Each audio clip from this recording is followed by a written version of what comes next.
Welcome everybody once again to Kraken Cast, the podcast where we talk with streamers, we talk with artists, we talk with creative directors, and everybody in between. Today, we're going to be talking with Itsiffy, and we are going to be talking about subathons, specifically uncapped subathons that make you sleep, live, eat, and breathe on stream. It should be a great cast. If you like this podcast and you are listening to it on Spotify, Apple Podcasts, wherever you get your podcasts, or watching it on YouTube, make sure you take a moment to subscribe so you can catch the future episodes. So welcome in everybody. So we are, like I said, talking to Itsiffy about uncapped subathons. Iffy is in their 135th hour of a subathon. I myself have done a 205-hour subathon. Last time I did one that was uncapped. And what is it that makes somebody do an uncapped subathon? To me, it's the same thing. What makes somebody beat the Nameless King in Dark Souls? What makes somebody climb a mountain? What is it that makes somebody swim across the sea, run a marathon? Simply put, it is pushing one's limits. There's obviously more to it than that, but really at the end of the day, to put yourself out there, to put yourself in that sort of situation, it's really about finding your inner limits and seeing how far you can go. And I feel like there's so much I discovered about myself in that 205 hours as a creator, because you are put in a position where you can't just coast on what you normally do. You have to really just like push the boundaries of content, of creation, and what it means to really be a streamer. So for me, it was a super exciting thing, a super amazing thing. It's going to be really exciting to hear about that and talk about that with Iffy today. So without further ado, let us go ahead and bring our guest on.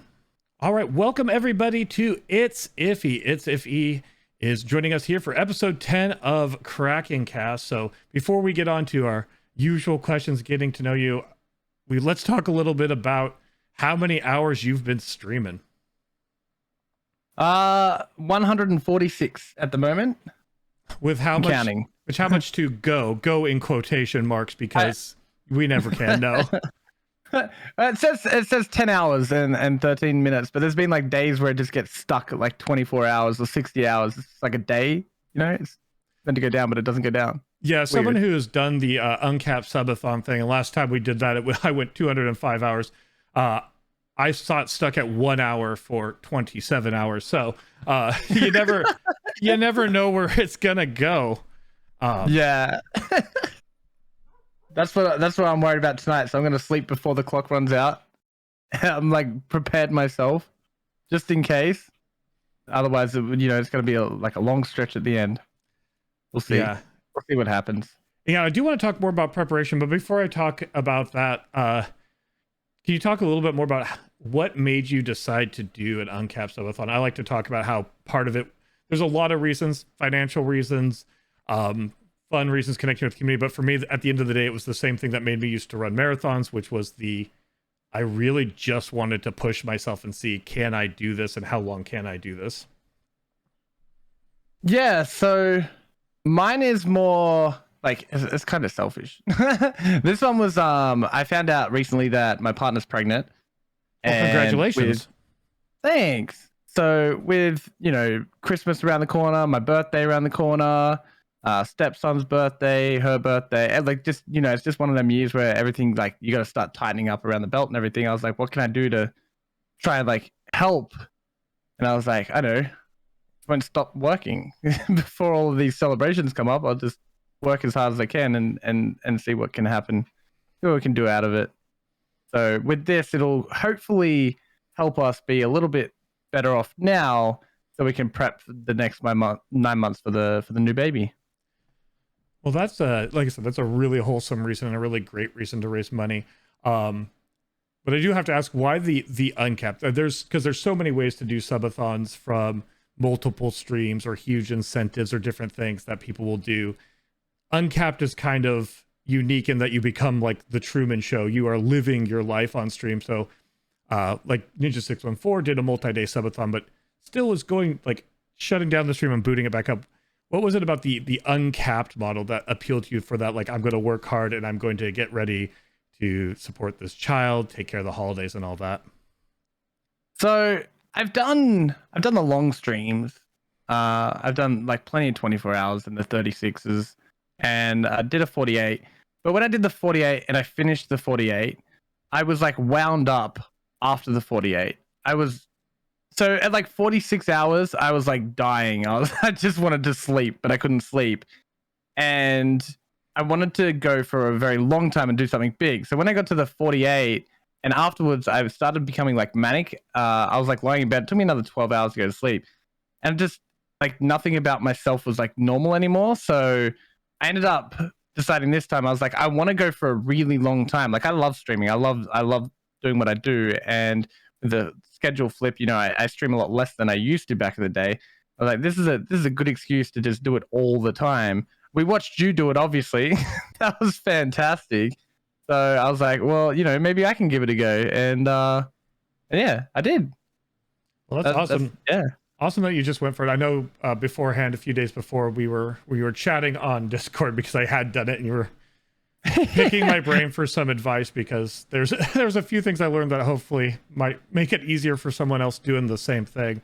But as far as being wound up, I understand. I did 64-hour stream. I did a 42 hours. I had done a few longer ones myself before I did it, but the one thing I can say is at the end, and we'll have to circle back and talk about it after you're done because you haven't been there yet. But there is a weird going back to normalcy phase that is hard to explain to people who haven't done Uncapped Subathon, where you're used to waking up and you're on chat and you're used to talking and you take your breaks, you go to sleep, you do all these things on stream, and then when it's done, you're kind of like feels weird. At least the first time I woke up after it, I woke up in my bed. I'm like, did I accidentally go lay down in my bed? Oh no, did I set up everything? Are people just staring at a blank room? And then I go out there, I'm like, oh wait, it's done. I was live for almost 9 days, but it's actually over. It was took me a few days to switch. Takes a few days, I feel like, to switch into I'm streaming for a week, 2 weeks, a month, however long it ends up being, and then it takes a few more days to like disengage. Kind of similar, not quite the 12 hours like wired in bed, but still like a moment of just like that was intense. And now I have to go back to my normal life. And what is that? Yeah, that's very much what it feels like. I'm like, at the moment, at first, like trying to sleep on stream was the concept of it. It's weird. It's like scary. You're like, how am I gonna sleep? What happens if I like fart or like do weird shit while I'm sleeping? I don't know. You never know what's gonna happen.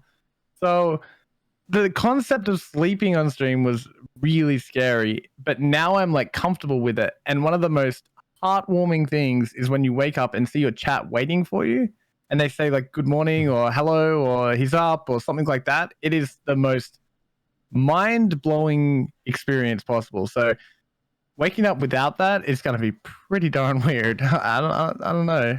Yeah, getting myself to go to sleep on stream the first time, I think if I ever did it uncapped again, I probably will. Let's not kid ourselves. I waited way too long to go to sleep the first time. I won't even. I mentioned that to you as a kind of a piece of advice. It's like just set your schedule to start with, but like, because the concept of sleeping on stream, eating on stream, all these things I did on stream was like foreign and weird. And then after the first night, I was like, oh, okay, this is fine. And well, I haven't slept on stream since then because there's no reason to.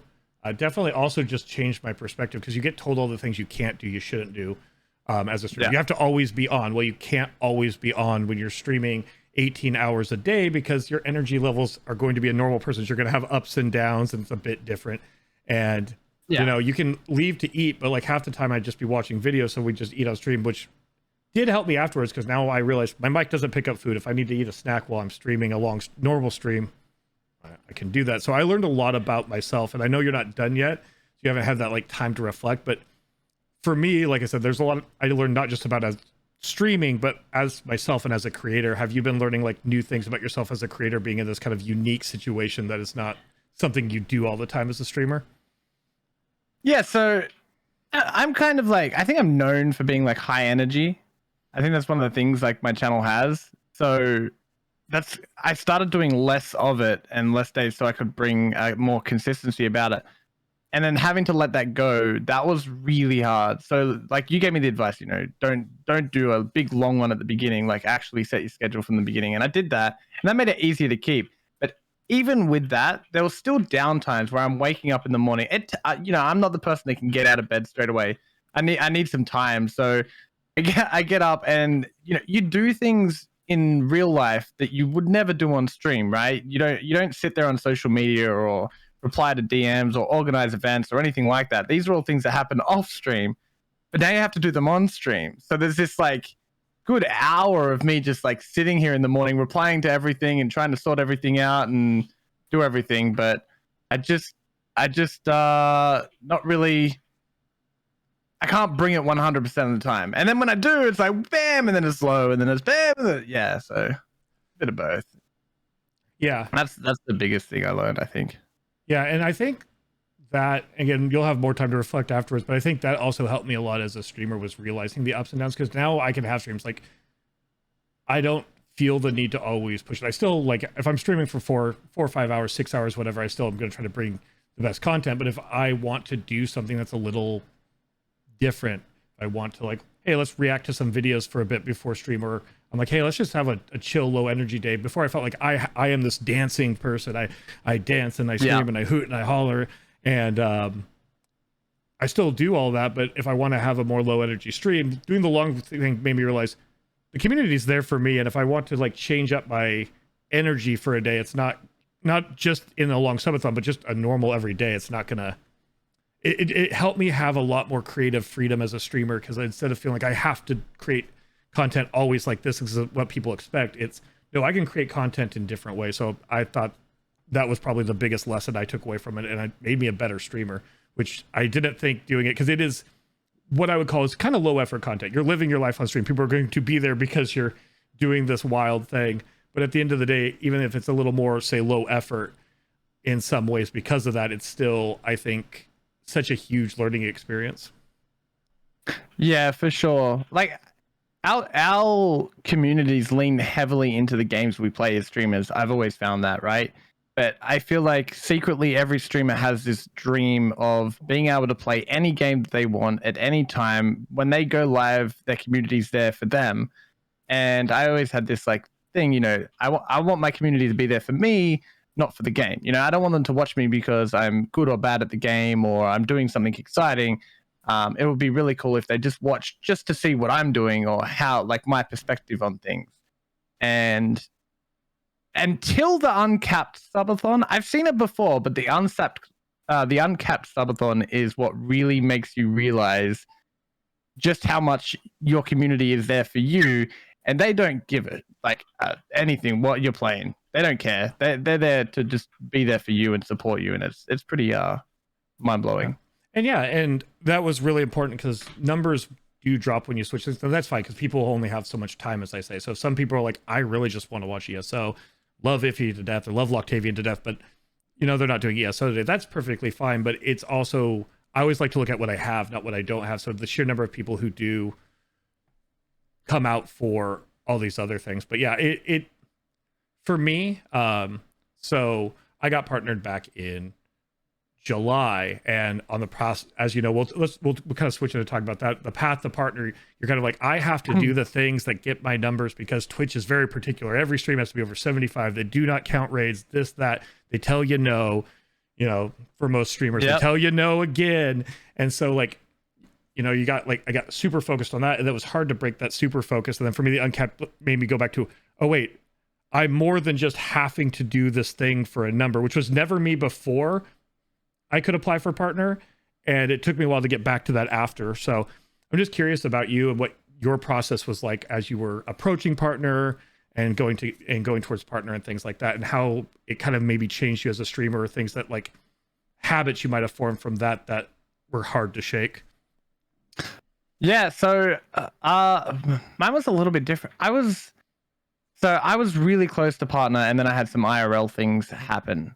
And I had to take a break streaming, had to move states and all of this stuff. And it was consistent after that, like consistent breaks.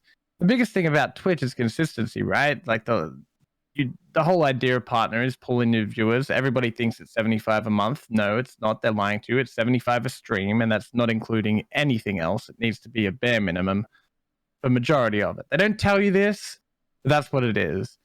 And if you're not clearing past that, if you're just scraping the barrel, it's not enough. So when I moved, after my breaks, obviously, everything had dropped, viewership and revenue, and all of it had dropped a lot, obviously.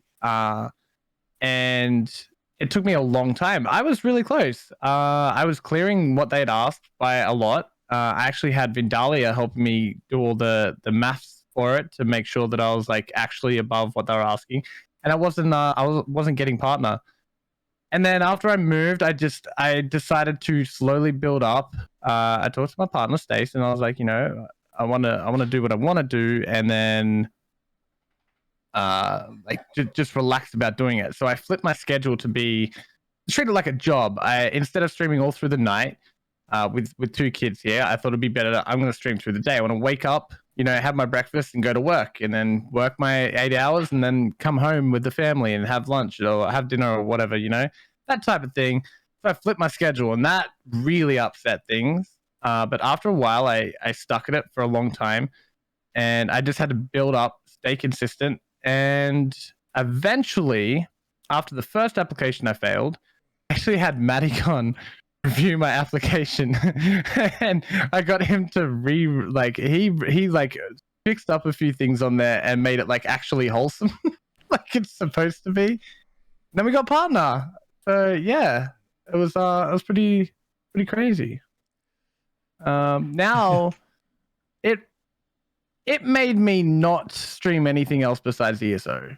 If I swapped to something else for like a Halloween special or something, I was terrified. I'm like, nah, I can't swap games.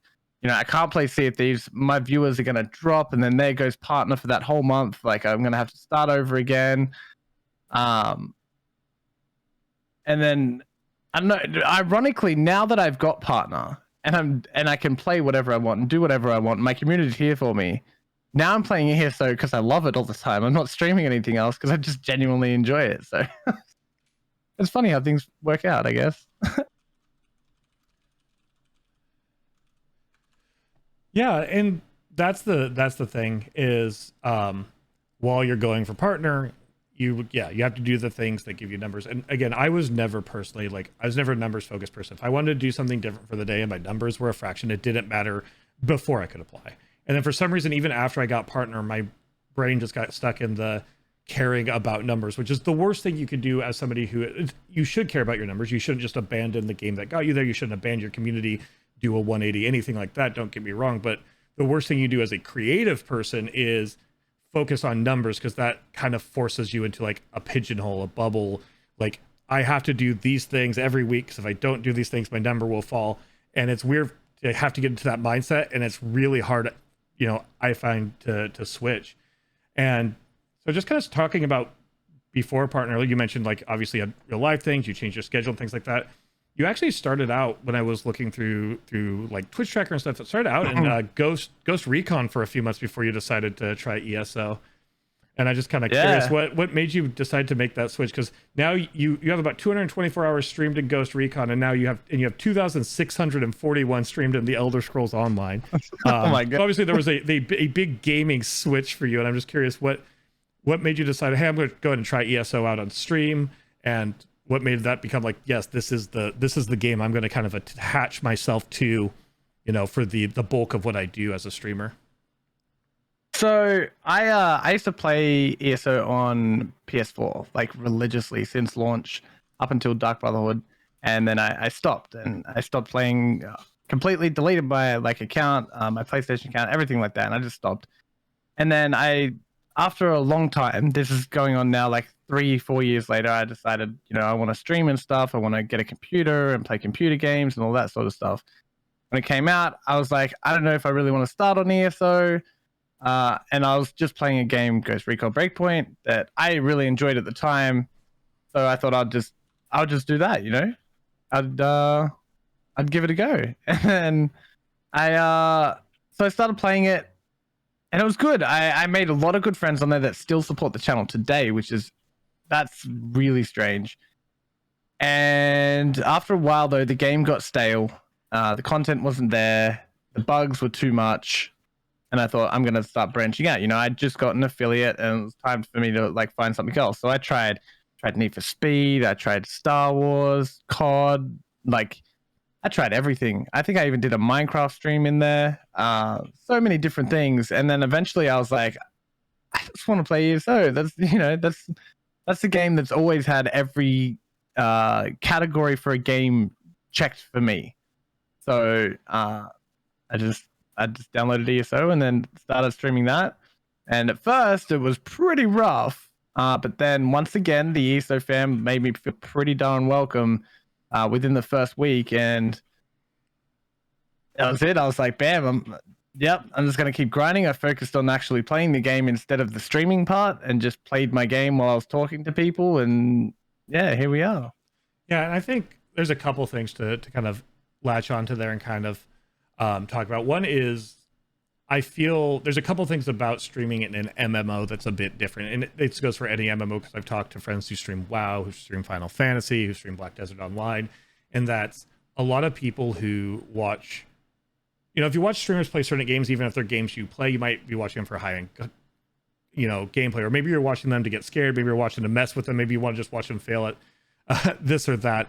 But with MMOs, a lot of people are playing at the same time, and that leads to the ability, as we both have done, and a lot of streamers do, to play with your audience or to get feedback from your audience and pointers. So it's I feel like it's kind of unique in the MMO space because you can do all those things in non-MMOs.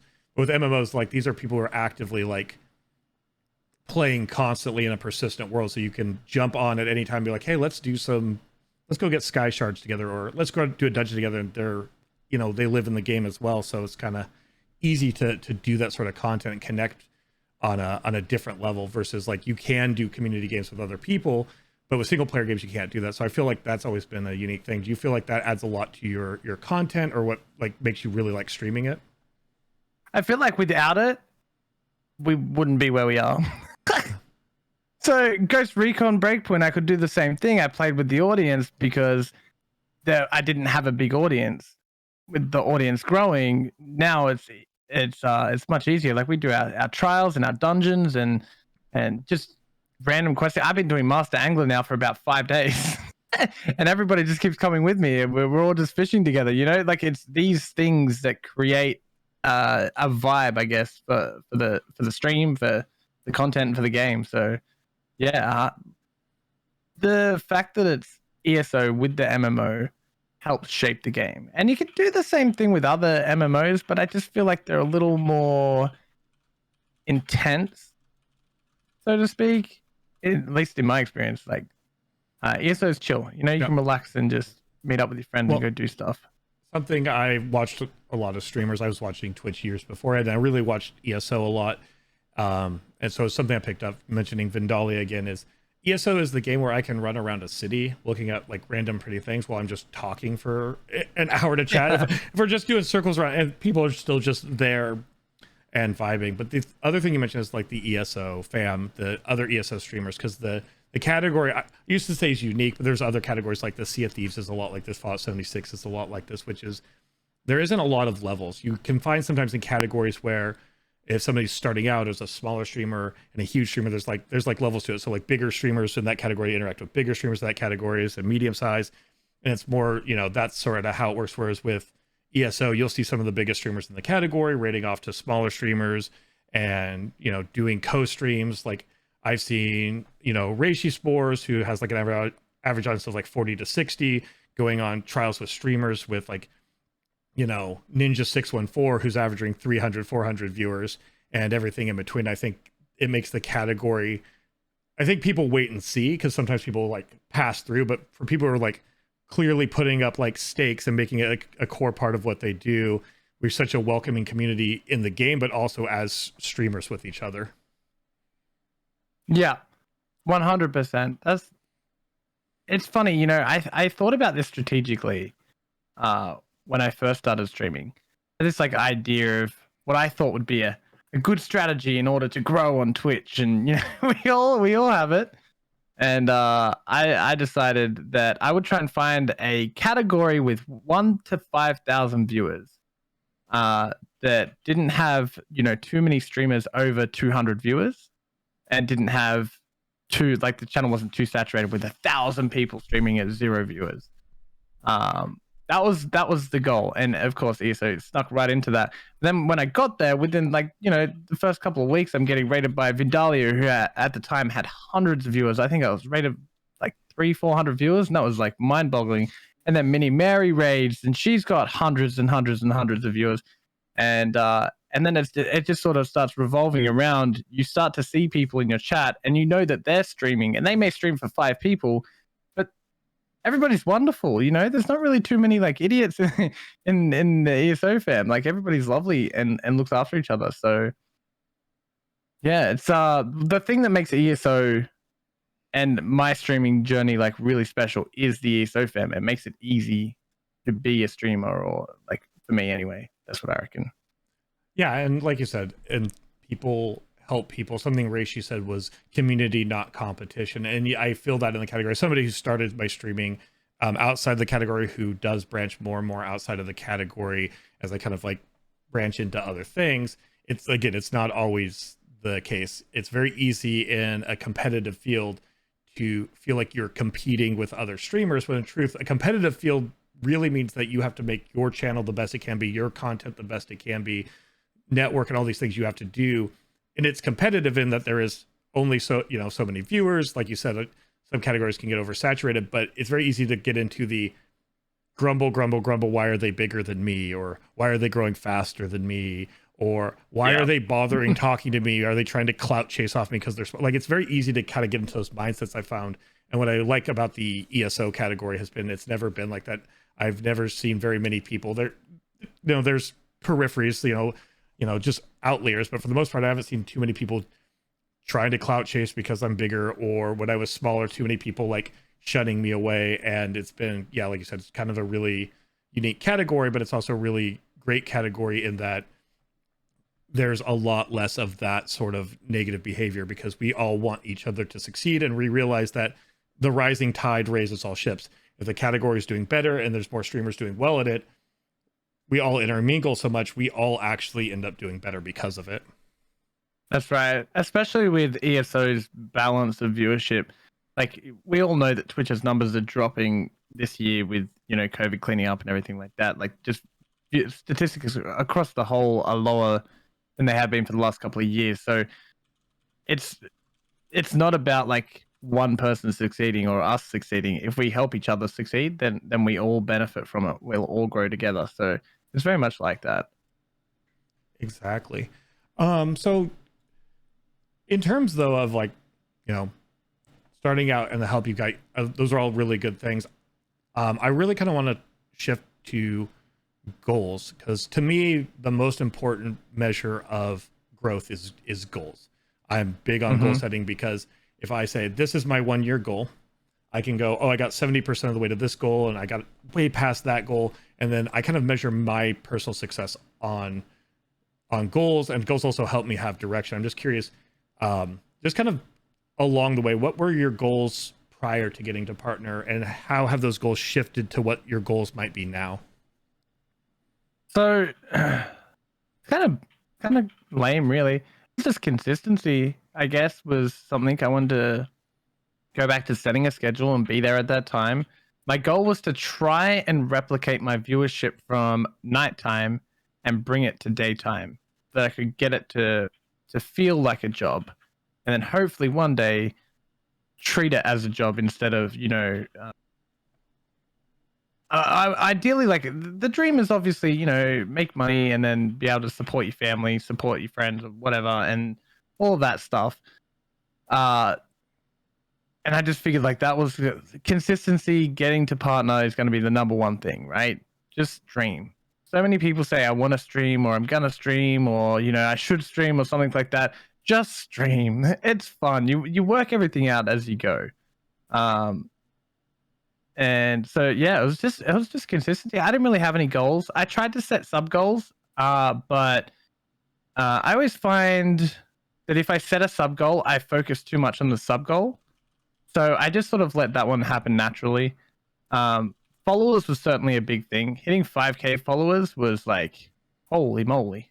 That was I can't believe 5,000 people want to follow, but yeah, I don't know. It was pretty simple. Before I moved, it was a little more, what can I do next? What can I bring to ESO that would be better, like the stream, the normal trials every Saturday night to help people, or help people get their helmets from dungeons or gear or stuff like that. Like, these were things I was trying to bring in. I tried to do the Beam Boozled a long time ago. That lasted for a couple of months, and then I was just, no, that's not fun anymore. It was all pretty just whatever I could do to make a spectacle, to make it exciting. Now I'm just chill.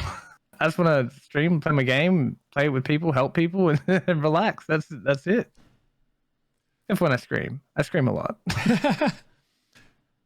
That's very fair. And I think you brought up something there that is really important, which is obviously we all stream ESO, but if we all stream the exact same thing in the exact same way, then what would be the point of not just watching others? So part of being streaming, even if it's not ESO, on a broader scale, is what makes you different, what makes your content unique, whether it's top end gameplay or informative gameplay or support network or entertainment or everything in between. Is what value do you provide to the audience, and what sort of audience do we build? And that's, I think, something very important you mentioned, which is kind of finding ways to set yourself apart and challenge yourself. And I think that's what a lot more people should think about. And I think it's also important that you mentioned, like, I used to have like sub goals. Like, sub goals are great, obviously we want to be able to support ourselves, and follower goals are great, like, but we can't control numbers, right?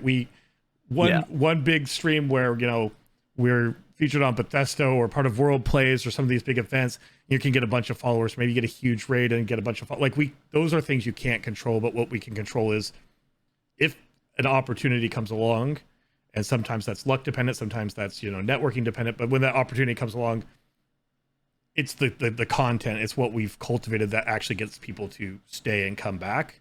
So yeah. I've always found that that's what we can work on. So I think it's really important you brought those things up, and I just wanted to kind of highlight them again, because I think it's really easy to get lost again in the weeds of numbers, when the truth is the best thing one can focus on, in my opinion, has always been myself, my content and things like that. And when opportunities come, I can seize that because I've worked on that content.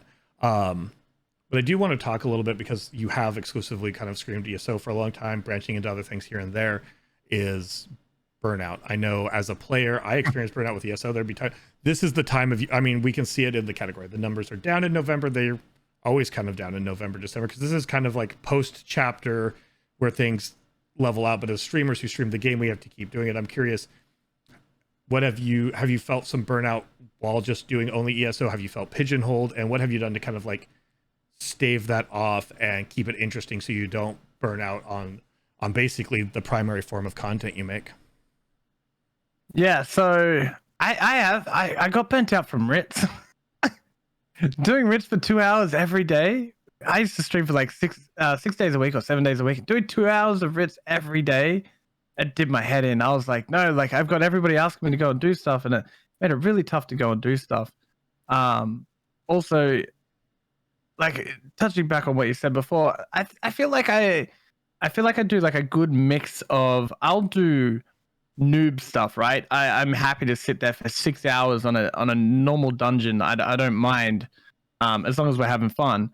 But at the same time, I'm doing a Godslayer prog, and then I'm finishing Godslayer and going straight into fishing. Like, I feel like I've always found a way, which is what ESO provides, different to others, is there's always something to do. When you get burnt out of PvE, go PvP. If you're sick of PvP, go chase some achievements. When you're sick of achievements, go and chase some quests. Like, when you're sick of that, go and do some crafting. Like, eventually there's always something to do that's different than what you did before. And when you've done all of that, then start a new tune and do it all again. So there's always something. And I feel like when I was just talking about this the other day, I sort of got really sick of Ritz and stopped doing it because my start time taking up 2 hours, and I wanted to do as I was progressing as a player, I wanted to do sweatier stuff with my friends as well. I wanted to get into more raids and Griffin Heart progs and Immortal Redeemer progs, all this stuff, and that happens when you got to sort of sacrifice some of the more casual stuff to get into the more sweatier stuff. Or sometimes you might just have to sit there and pass for 20 minutes just to practice and learn something. Or it gets a little bit boring, but that's what I ended up. I don't know. I think I avoid the burnout by mixing it up. And yeah, and when you think that you can't do it, that's when you just gotta find something that like, oh, I haven't tried that before, and just go and try it, because you'd be surprised. A lot of people, particularly end gamers, they hate questing. The RPing of it, it's long, it's boring. They just want to run through and kill stuff. Whereas I'm sitting here going like, that was voiced by like a famous actor, and that one's voiced by a famous actor, and these are all voiced. Like, find me another MMO where everything's voiced. Like, I know this person, I'm hearing this voice, and I'm thinking, I've seen that movie, or I've watched this or done this, or and then you get immersed in the world, and then all of a sudden you're following the story, and you're like, what's going to happen next? And you're excited for it, and then you get to November, like you said, and everything plays out, and we're waiting for the new chapter where you've done everything. But now it's time to backtrack. I still somehow did not finish Deadlands, so that's still on the list. I've still got to do some crafting, inventory management, surveys. And it's all there. So I think it's content. And MMOs definitely give us that benefit in streaming, that you can just switch speeds. If you are streaming a single player game, you're just playing that campaign through. If you're streaming, like Valorant or Overwatch or something, like you're just, it's a little more, it has to be a little more focused. So I think I've found that it also does help stave off the burnout. But also I think, like you said, it's also finding the mix of content that you want to do that's exciting, that you can provide something new or entertaining in or educational in, while also figuring out what content may be the best off stream. Like for myself, like you mentioned, being burnt out on doing writs, I used to start my streams off, and actually still do. I haven't quite made the move. This is the move I'm making next week. I used to do basically an hour of just doing writs and chores and clean up stuff on my character so I could talk to people who came in. And I kind of realized I could also do that before I got on stream, and I could spend the first hour of stream before I ever boot up the game. I could just, let's watch a couple videos. Let's talk about new games coming out. Let's talk about new patch notes. Let's talk about the Crown Store showcase. And so I'm going to personally have decided to make the change, like you said, because sometimes it's like, this content is boring and people don't mind it, but for me, that's just a tweak I made. It's like, I think I can make it more interesting by talking for the same hour, but I'll just go ahead and do, instead of talking to people while I run around and do my writs, I could be more focused, more attentive for that first hour before I boot up the game. When I boot it up, all that chores and stuff, so we can really pop into whatever the content is. Even if the content is just walking around a zone, picking up sky shards, at least the like repetitive everyday stuff is kind of out of the way for myself. But again, that's kind of along the lines of what you're saying. You can change up your content or find different ways to do things and change it up for your audience. Yeah, I think that's important. You gotta mix it up. If you're like, I'm kind of like, I like to scream and stuff. I like things to be exciting and pop. I'm not really a natural like small talker. Like I'm not good at instigating the conversations. I'm good at continuing them, but not the instigation of them. So for me, relying on chat to instigate stuff and start off something, a topic or something to get me going is important. And if you're just doing writs every day, it's very hard to like get any sort of like spark going. You have to do it. And when I'm not that person that can really do it, I had to figure out, for me, I think it's just better if I like try and do something else or a little more exciting or stupid or something, for get them to comment on it, and then I can, and then you've got your back and forth between you and chat. Yeah, that's what I reckon. And again, that's important, because that's what works for you, and finding what works individually. Because for me, I don't mind talking about random TV shows or telling stories and things like that, but I find when I'm doing the writs, I have a harder time, even if I have them planned out, bringing them up. Instead, I end up like just, this is what's coming up on stream today and things like that, which is not nearly as exciting as, hey, last night I was out and this, sort of thing. So finding ways. Exactly. But again, it's just finding ways, like you said, to establish that engagement and set the tone for the day. Because doing writs was good for the conversation, which is what I want to keep, but it wasn't good. I never felt like it set the tone for the day, No, whether it's high I energy feel like or it was low a energy or whatever. filler.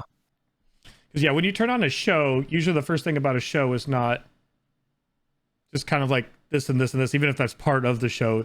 When you turn on a program that's not a stream, usually it's like something in your face, something that's like setting the tone. And yeah, that's things we kind of learn as streamers. Something I do also want to bring up though is what it's been like riding the highs, the lows, and the plateaus, as I say about streaming, because there's a period of time where we go up and then we kind of taper off and we go up, and that's fine. And sometimes we go down, but then even once you're a partner, like if I just look at your averages just for since April, it's like 147, 68, 313 during like world plays, and then 94, and mine looks the same, and it can go down to 62 and then it's back up to 103. Like there's highs, lows, and mountains. And for me, the first time my entire stream path was like, and then up, and then a little dips and stuff, and then up.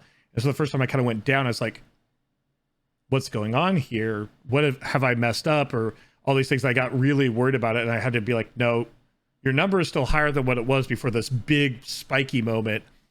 But it was really difficult to me. I'm just curious how that affects you mentally and how you kind of get through the fact that as a streamer, your numbers are going to be up and they're going to be down and they're going to be kind of all over the place, depending on how ESO is doing, if it's your main game, depending on all sorts of other things. Yeah.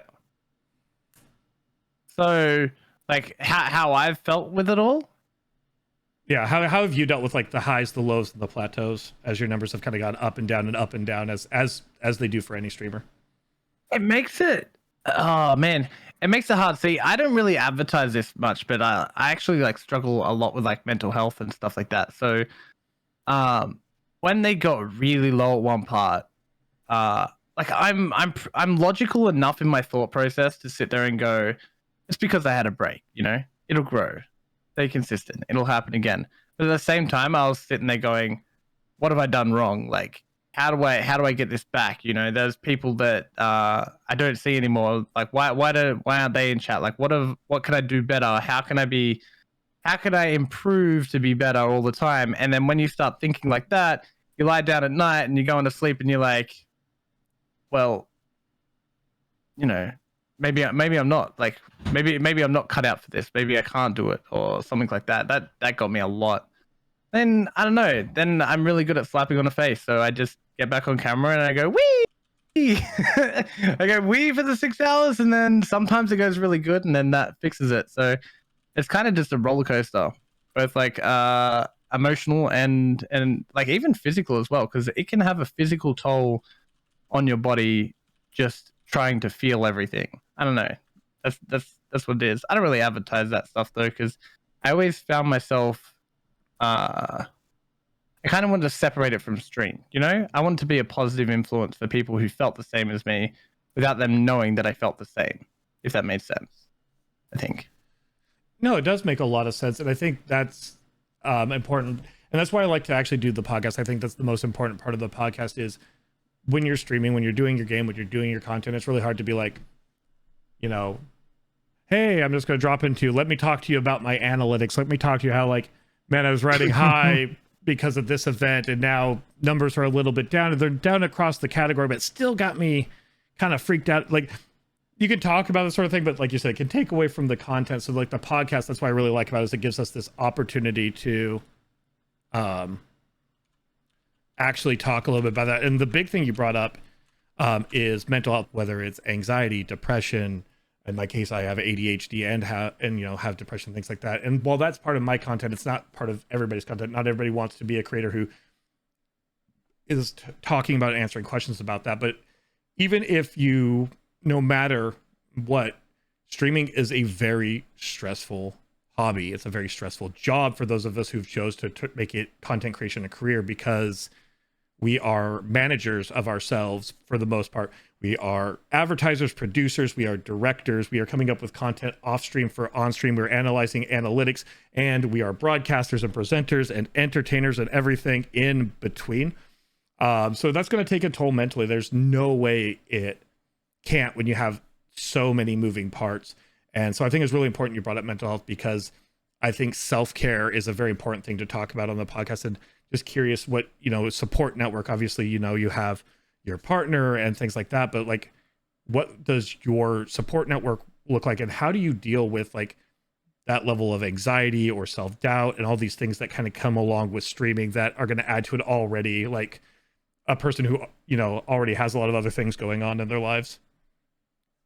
So I have a tactic that I use.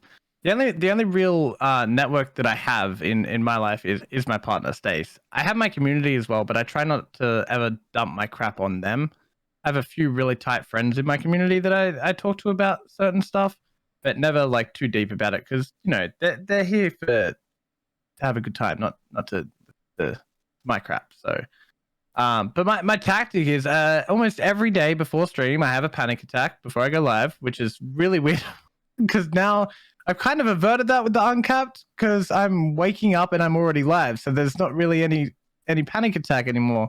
But I do this thing where I count to 3 in my head. I take 3 deep breaths, and on the third one, I just push the button. Whatever happens from there. I just throw myself into the hot water, because I know at the end of the day that I'm being unreasonable to myself. So by forcing myself into the situation, I don't have a choice in it anymore. I'm taking out that element of choosing to freak out and just going, well, you're there now. Now you can either freak out or you can get it done. What are you going to do? And after that, I get it done. But yeah, no, I don't know. I get anxious about everything. I was so scared about coming on this today. I was so scared. I hear that every time, and I'm like, it's, but I get it, because the start streaming button panic is as real as any panic. It's much more real than any satanic panic. It's a real panic. It's a real thing.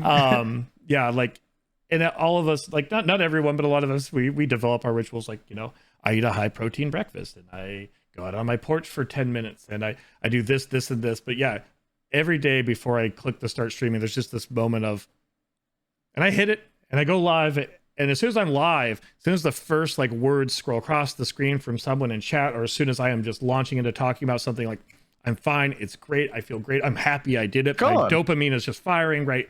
But there's that moment beforehand where you're just like, anxiety is like just kicking your butt. I don't know, for me, and I don't know about you, and I want to talk about it a little bit, because everybody I've talked to has had some level of imposter syndrome. And for me, like, the more success I've had, the more the community's grown, the more, I've done new creative things, and all these successful things I've done. For some reason, every day I just feel like I'm going to click it. No one's going to be there. It's all just going to be done. And there's no logical reason to feel like that, but I just have this like lingering imposter syndrome that's like, all right, today's the day they figured me out and they're all gone. I don't know what they figured out, but they're gone today. I don't know if you go through imposter syndrome like that, or like in other ways. Yeah. Very, very, very much. I don't give out like my personal details on stream, because it's another thing, like, I am as much myself as I could possibly be on stream, but there's also this element of me, which is the uncapped part, is like really like showing it through. The thing about an uncapped subathon is it makes you vulnerable. You're vulnerable to all the things that you'd normally hide from stream. It's now there. And I feel like I've always been worried about, what are they going to think about the real me, or, this or that. Like, I'm being the real me, but just the excited, happy version all the time. Like, where there is the side as well with every high, there's a low. So there's this other side that I just don't show. But I'm the guy that doesn't like to go to the supermarket, because I don't like being around people. I freak out. I have panic attacks. My heart starts racing. I get the deep breaths, and I start shaking and everything. And I have to go outside and get fresh air and all that. I can't do it. I'm the guy that'll stand in line for 5 minutes, and then by the time I get to the cash register, after waiting for so long, it's taken too long. I'll freak out and put the stuff back, and then walk back out of the shop. So it's a little bit weird. And ironically, 5 years ago, I was the opposite of this, but it just, I don't know, it just flips. Life just flips sometimes, and now I'm just stuck with it. So imposter syndrome is there, but there's not really anything you can do about it. Got to keep on trying. Yeah, and vulnerability is real. That is a very, to kind of bring it back to Uncapped Subathon life, and I think even to an extent, 24-hour streams, 48-hour streams, the longer you stream, but especially Uncapped, where you sleep on stream, you wake up to stream and you say good morning. Like you said, there's you don't have the anxiety.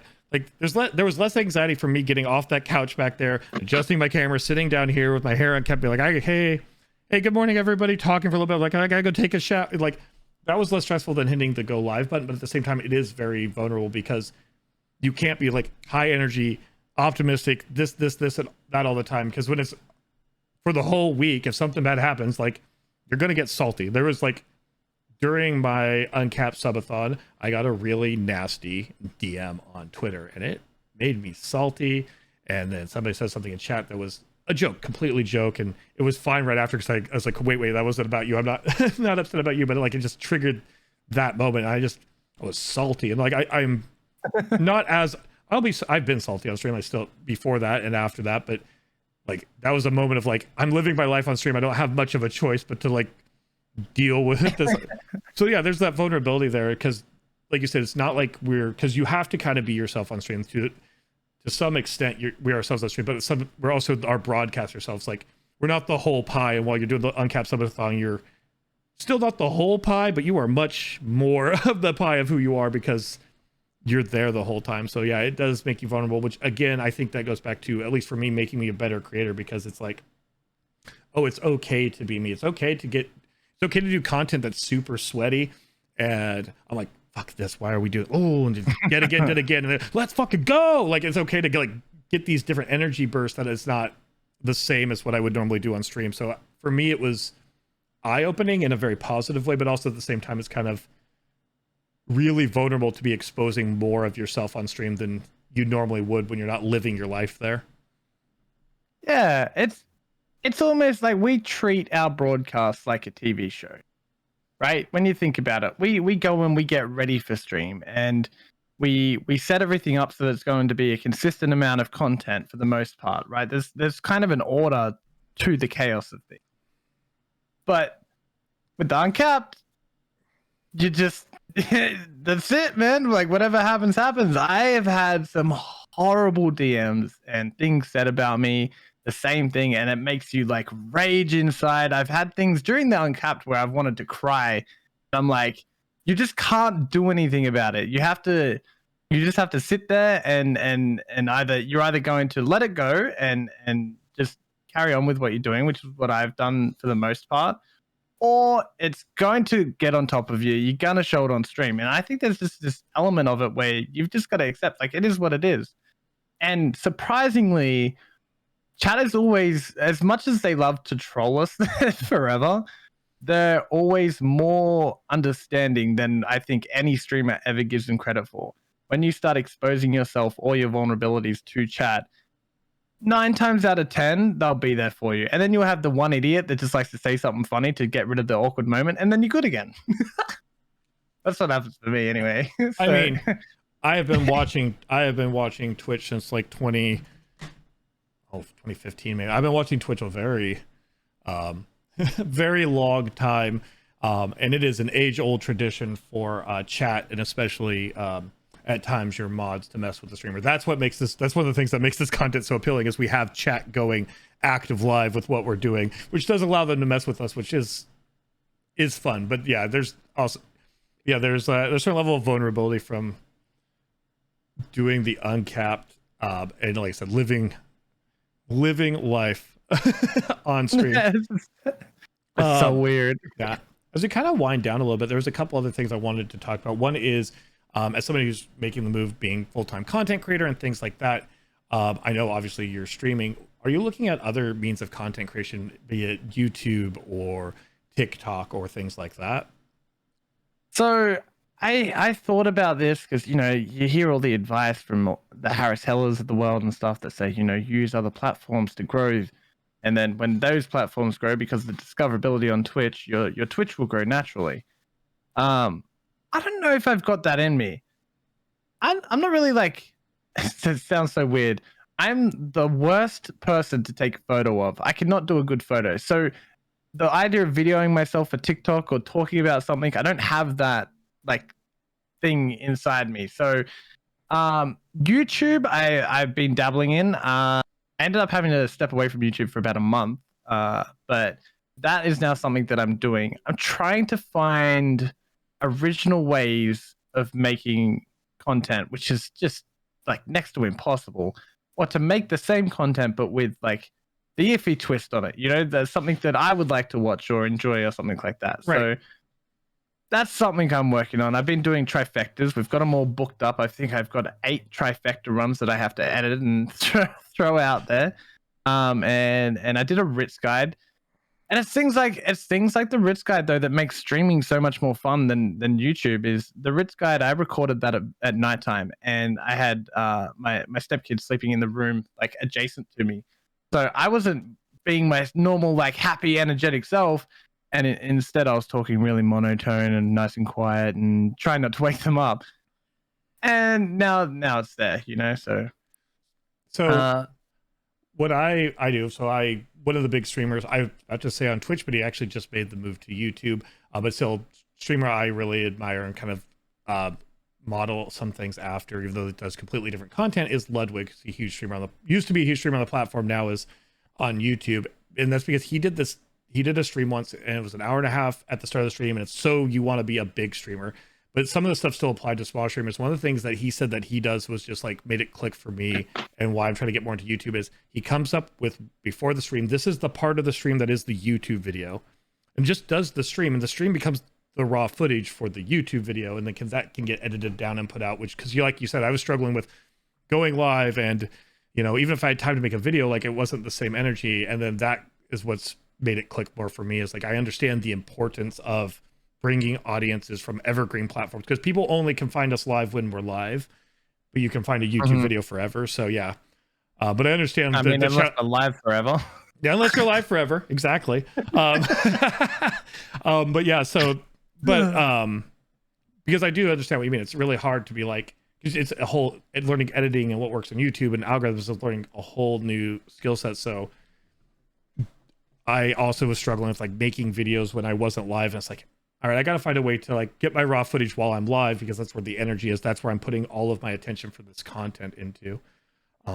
Yeah, but it's hard. It's hard to grow on different things and start putting different pieces together. So yeah, YouTube I found harder. I found so much harder than Twitch. Of course, Twitch helped me grow on YouTube, but YouTube, you know, I have like 100 and something subs. It's not like, in comparison to a legitimate content creator, next to nothing, right?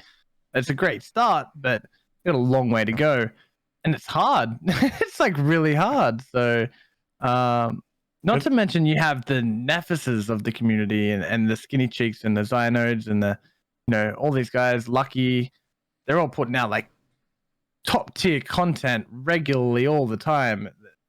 That's it. Yeah, to me, that's where I have to find the twist and what makes my content different, because I can't do build guides. I struggle on stream and get advice from the chat just about how to make builds, because I can't do theory crafting. My builds are just, I'm going to slap this healing set on and this healing set on, and then I'm going to go heal for a while and go, okay, that doesn't work, because I'm so bad with numbers. And yeah, people already know how to do the builds, or you know, how to make money, how to run trade guilds and all that. So it's, yeah, like you said, it's also like, what am I doing different that is going to appeal to people within the thing I'm making? Because yeah, you, like you said, you already have all the Nephuses and Lucky Ghosts and stuff of the world out there. Yeah. Yeah, it's, you got to find something. So I did a Ritz guide and just tried to put my twist on it instead of, you know, there's lots of people that have done that.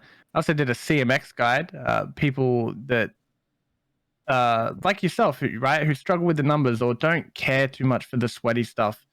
They don't know how to read combat metrics, but combat metrics is one of the main things that can make you look at something and go, oh, that's how I can improve. So instead of doing this is what I like look at, I explained every single aspect of combat metrics and what it does, how to navigate it, and what, you know, what it does as opposed to what you're looking at, because what you're looking at will change with every single encounter that you have. So did that, and I think that one, my CMX guide was probably my proudest, I think, but it was also my first real YouTube video. I've done other ones, they're private.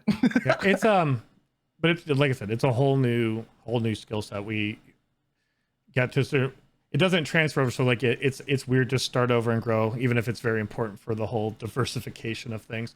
So there's a couple different things I usually wrap up with. I'm gonna wrap up with the most important question, and then I'm gonna ask you to do something different than our rapid fires. But the question I always like to ask every single person who's been on the podcast is, turn your number off, or network, and all these different things. Like, get rid of all the advice that everyone tells streamers. From your career and your path in streaming, what is a unique piece of streaming advice you could give to somebody who's new to streaming, or is thinking about starting streaming, or maybe it's been streaming for a while but it's still kind of sitting there at that kind of beginning phase? What piece of advice that's very just like unique to you that you would give to somebody? That's a good one. I don't know what's been said.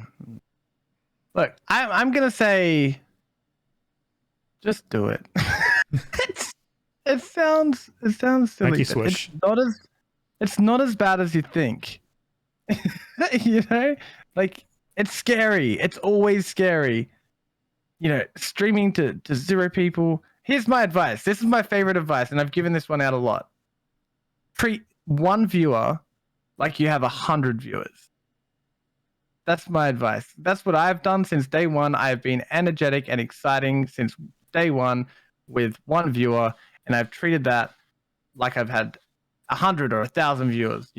Give that one viewer everything that you have, and the others, when they come in, instead of seeing you being nervous and trying to figure out what you're gonna say or do, they're gonna see you like being excited and stuff, and they're gonna want to interact with that, and then boom, there's your engagement. It'll happen every time. Yeah, I think that is tremendous advice. It's, if you're streaming, like you're already streaming to 100 people or 1,000 people or whatever, if you're, no matter how many people you have in there, then yeah, when people come in, you're already engaging and you're already talking and things like that. But also, like you said, it helps with the nerves, because if you're already streaming, like you're streaming to hundreds of people, if you get a big raid, you can respond pretty quickly to that big raid, because it's still super exciting and everything, but you're already streaming as if you're streaming to that number of people, so it's a lot easier to like bring them into things. So I think that's really great advice. Normally I'd shoot off a couple rapid fires before we got to the Q&A content after the podcast, but instead, in the spirit of your subathon and in the spirit of you bringing them back for the subathon, why don't we cheers a bean boozle together? I'll let you pick the bean, and I'll match you bean for bean. You can't pick skunk because I have the BS toothpaste one here.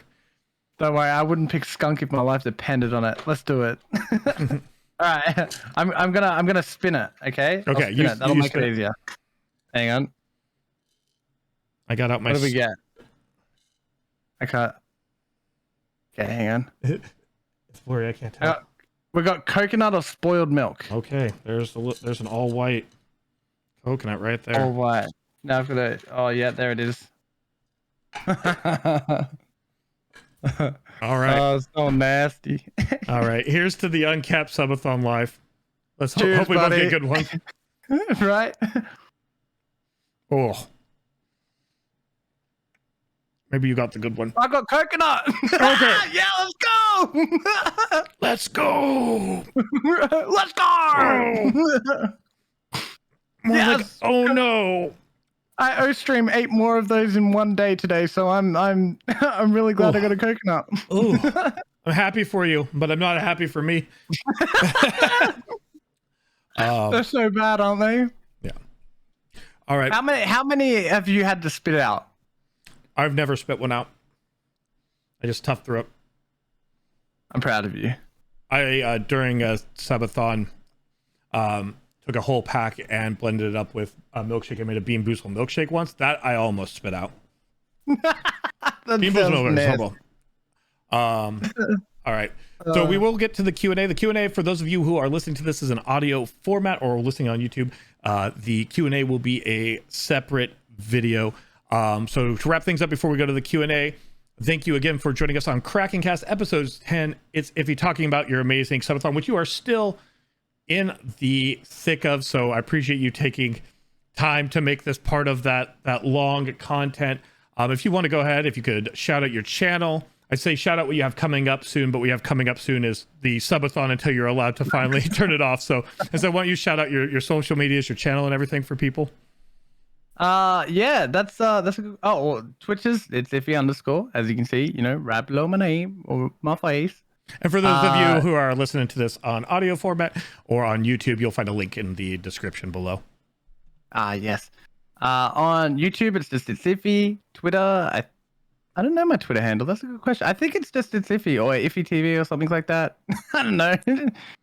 I don't know. You'll find me doing a thumbs up somewhere. It looks ridiculous. I tried to copy Madigon's emote. It worked great. But yeah. Thank you again, Iffy. I definitely appreciate you being here.